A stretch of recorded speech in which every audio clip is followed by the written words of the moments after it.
So let's touch a little bit on art that never wound up being published in a final comic book, because I know you mentioned to me previously that there is artwork out there that for whatever reason didn't wind up being incorporated into the story. Yeah, so I'll give an example here.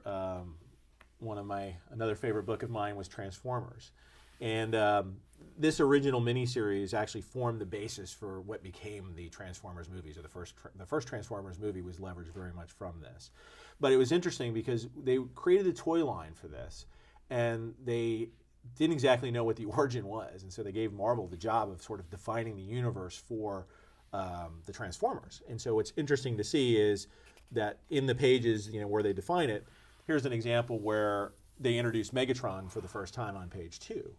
But what you'll notice is that this was revised. And so when you see a lot of the pages from this issue, there's a lot of pages that have photostats all over it. There could be a page that's 90% photostats because they decided they were going to tell the story a different way. And so they cut and pasted different pieces of things that they had already done into the final story, may have changed the word balloons.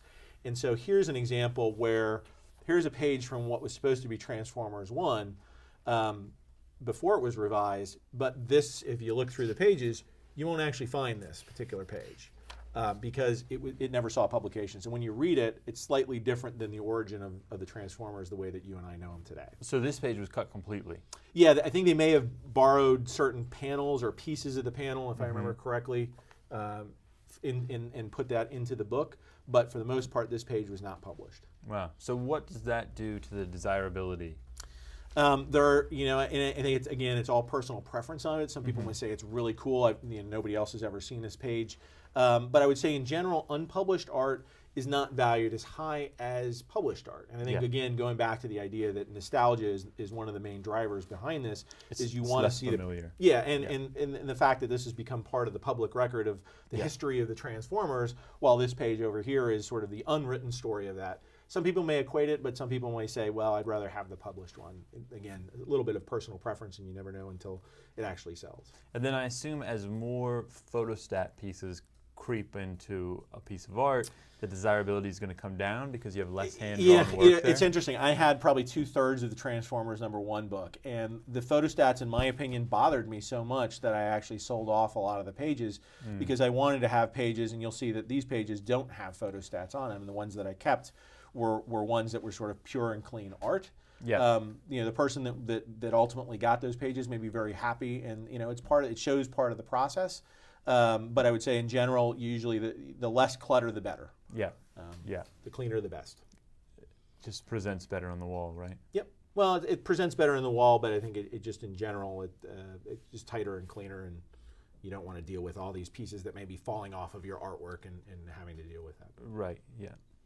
So let me show you another thing too, is a lot of times, so this is an example of where they sort of asked for changes and therefore something was unpublished. This is an example of a G.I. Joe page that is still in its pencil form, and it was actually never published. This is a story about Gung Ho. Interestingly, a little bit of the backstory on this is that G.I. Joe, for issue 21, was a silent story, a very famous silent story where they introduced Storm Shadow for the very first time. Well, this was actually drawn by the artist Jeff Isherwood. He actually penciled issue 20, and they actually asked him to do another issue, and they paid him for it.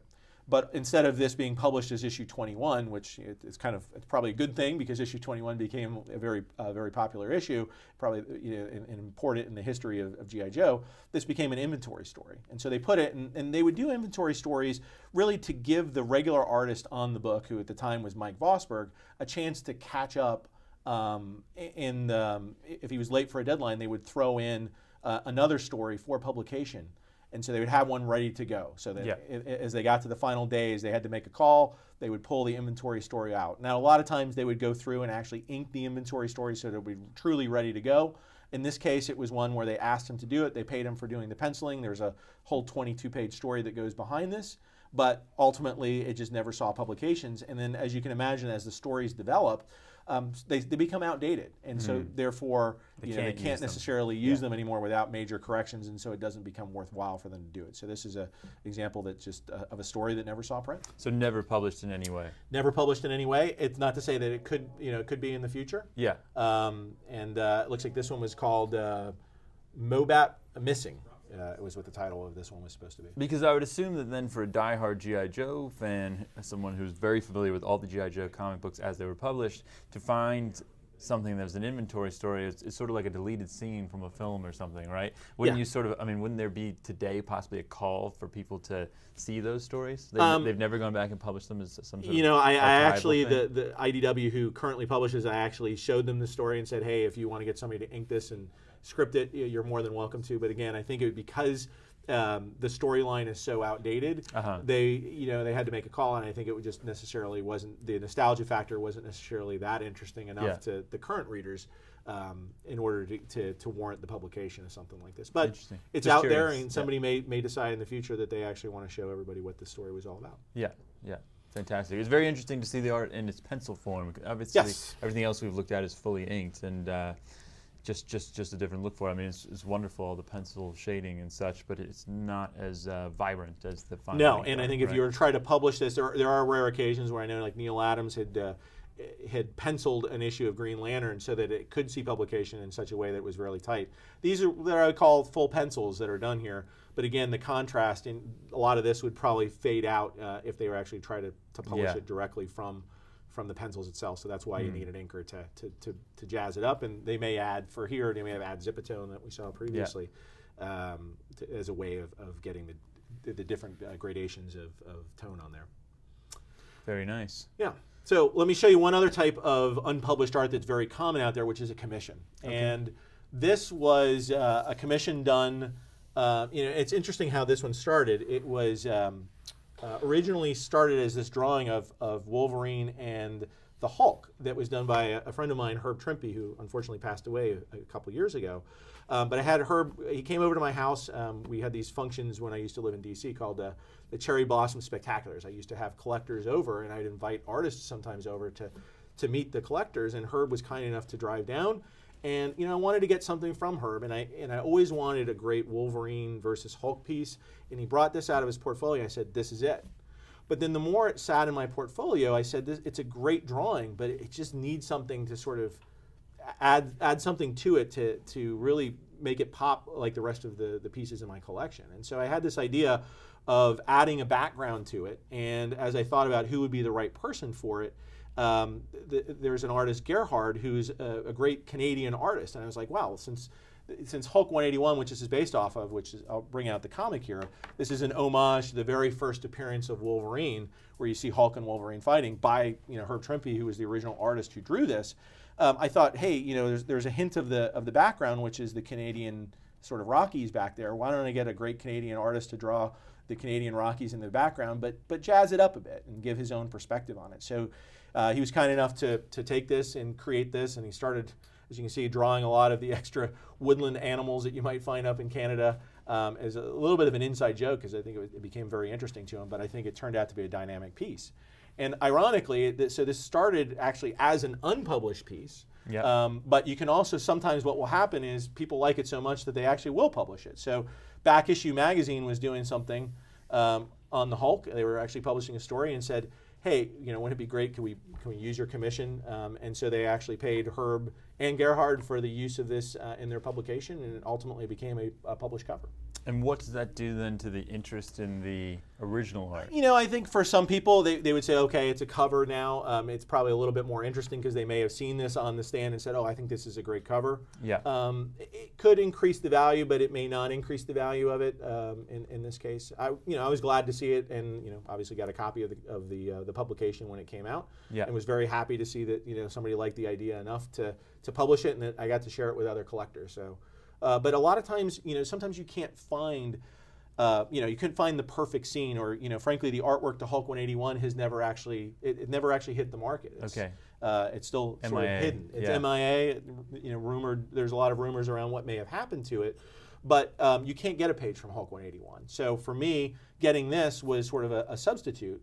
In a lot of cases, this particular scene didn't exist, and so got the original artist to sort of inspired by. Yeah, it's sort of my, it's something where I had input into what the final creation looked like, and I think a lot of collectors enjoy that, is that interaction with the artist. And I think a lot of times you'll find your favorite artist will do a commission for you if you call them up and talk to them about what your idea is. A lot of artists these days will actually do commissions for collectors. So which is are great. commissions then a big part of the comic art marketplace? Yeah, there are some people that purely collect commissions because they like the idea of going to the artist. The money goes, sort of directly to the artist. You get exactly what you like, and you can create things that have never been created before. And what's not to like about that?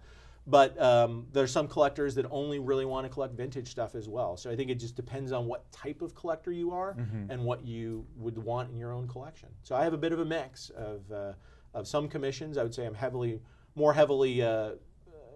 There's more published examples in my collection, but it's great to have a piece like this.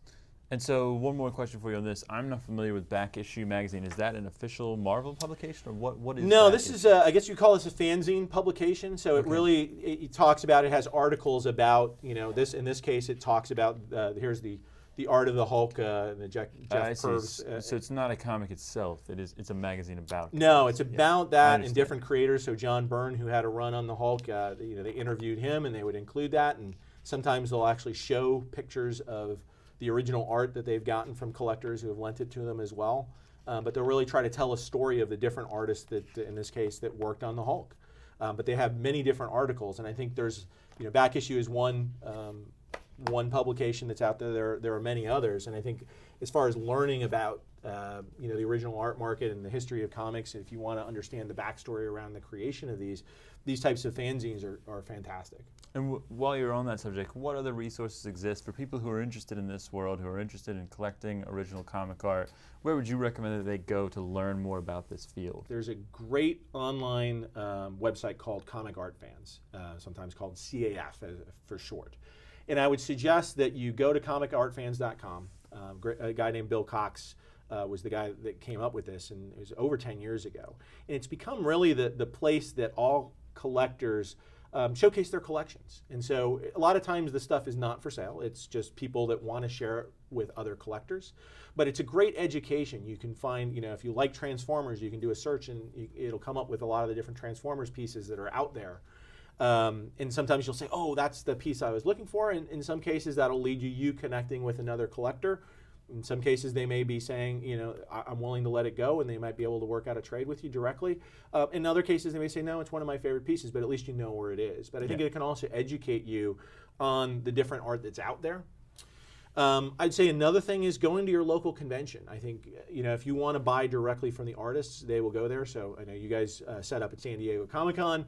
There are a lot of artists. Not everybody has the luxury of being able to go to San Diego, but you are seeing more and more Comic-Cons in your local city. And I would say a lot of those will have artists there. They will bring original art with them. Talk to them about what the creative process is like for them. And sometimes you might be able to make a connection with them and actually buy a piece of art directly from them as well. And then I think looking at some of these fanzine publications is probably the third thing I'd recommend. Yeah.